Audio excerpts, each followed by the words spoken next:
मैं एक दुकान में खरीदारी कर रहा था। तभी मैंने उस दुकान के कैशियर को एक 5-6 साल के लड़के से बात करते हुए देखा। कैशियर बोला, माफ़ करना बेटा, लेकिन इस गुड़िया को खरीदने के लिए तुम्हारे पास पर्याप्त पैसे नहीं हैं। फिर उस छोटे से लड़के ने मेरी ओर मुड़कर मुझसे पूछा, अंकल, क्या आपको भी यही लगता है कि मेरे पास पूरे पैसे नहीं हैं? मैंने उसके पैसे गिने और उससे कहा, हाँ बेटे, यह सच है कि तुम्हारे पास इस गुड़िया को खरीदने के लिए पूरे पैसे नहीं हैं। वह नन्हा सा लड़का अभी भी अपने हाथों में गुड़िया थामे हुए खड़ा था। मुझसे रहा नहीं गया। इसके बाद मैंने उसके पास जाकर उससे पूछा कि यह गुड़िया वह किसे देना चाहता है।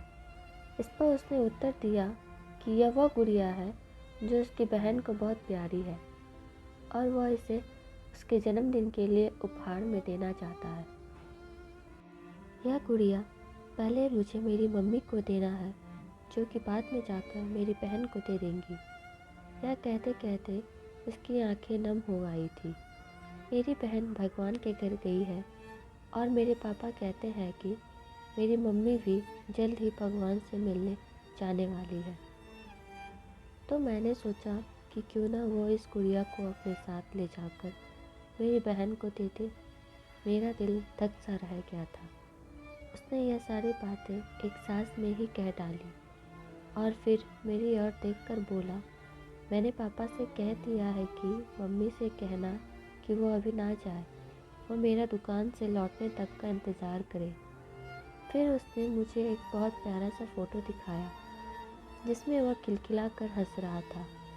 इसके बाद उसने मुझे कहा, मैं चाहता हूँ कि मेरी मम्मी मेरा यह फ़ोटो भी अपने साथ ले जाए ताकि मेरी बहन मुझे भूल नहीं पाए।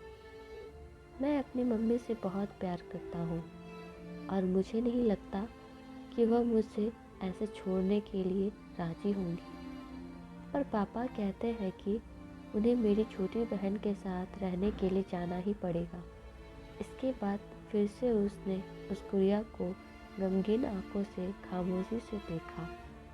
मेरा हाथ जल्दी से अपने बटुए तक पहुँचे और मैंने उससे कहा, चलो एक बार और गिनती करके देखते हैं कि तुम्हारे पास गुड़िया के लिए पर्याप्त पैसे है या नहीं। उसने कहा, ठीक है, पर मुझे लगता है मेरे पास पूरे पैसे हैं। इसके बाद मैंने उससे नज़रें बचाकर कुछ पैसे उसमें जोड़ दिए और फिर हमने उन्हें गिनना शुरू किया। ये पैसे उसकी गुड़िया के लिए काफ़ी थे। यही नहीं, कुछ पैसे अतिरिक्त बच भी गए थे। नन्हे से लड़के ने कहा, भगवान का लाख लाख शुक्र है मुझे इतने सारे पैसे देने के लिए। फिर उसने मेरी ओर देखकर कहा कि मैंने कल रात सोने से पहले भगवान से प्रार्थना की थी कि मुझे इस गुड़िया को खरीदने के लिए पैसे दे दे ताकि मम्मी इसे मेरी बहन को दे सके, और भगवान ने मेरी बात सुन ली। इसके अलावा मुझे मम्मी के लिए एक सफ़ेद गुलाब खरीदने के लिए भी पैसे चाहिए थे, पर मैं भगवान से इतने ज़्यादा पैसे मांगने की हिम्मत नहीं कर पाया था।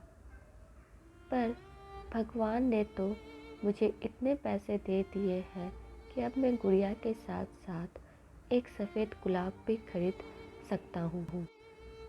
मेरी मम्मी को सफ़ेद गुलाब बहुत पसंद है। फिर हम वहाँ से निकल गए। मैं अपने दिमाग से उस छोटे से लड़के को निकाल नहीं पा रहा था।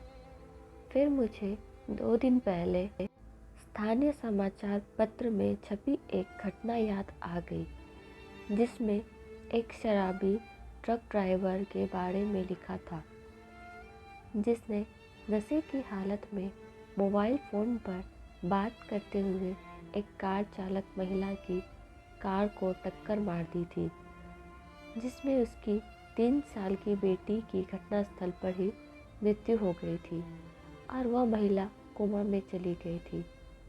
अब एक महत्वपूर्ण निर्णय उस परिवार को यह लेना था कि उस महिला को जीवन रक्षक मशीन पर बनाए रखना है अथवा नहीं, क्योंकि वह कोमा से बाहर आकर स्वस्थ हो सकने की अवस्था में नहीं थी। क्या वह परिवार इसी छोटे लड़के का ही था? मेरा मन रोम रोम काँप उठा। मेरी उस नन्हे लड़के के साथ हुई मुलाकात के 2 दिनों बाद मैंने अखबार में पढ़ा कि उस महिला को बचाया नहीं जा सका। मैं अपने आप को रोक नहीं सका और अखबार में दिए पते पर जा पहुंचा, जहां उस महिला को अंतिम दर्शन के लिए रखा गया था। वह महिला श्वेत धवल कपड़ों में थी। अपने हाथ में एक सफ़ेद गुलाब और एक छोटे से लड़के का वह फ़ोटो लिए हुए और उसके सीने पर रखी हुई थी वही गुड़िया। मेरी आंखें नम हो गई। मैं नम आंखें लेकर वहाँ से लौटा। उस नन्हे से लड़के का अपनी माँ और उसकी बहन के लिए जो प्यार था वह शब्दों में बयां करना मुश्किल है। और ऐसे में एक शराबी चालक ने अपनी घोर लापरवाही से क्षण भर में उस लड़के से उसका सब कुछ छीन लिया था।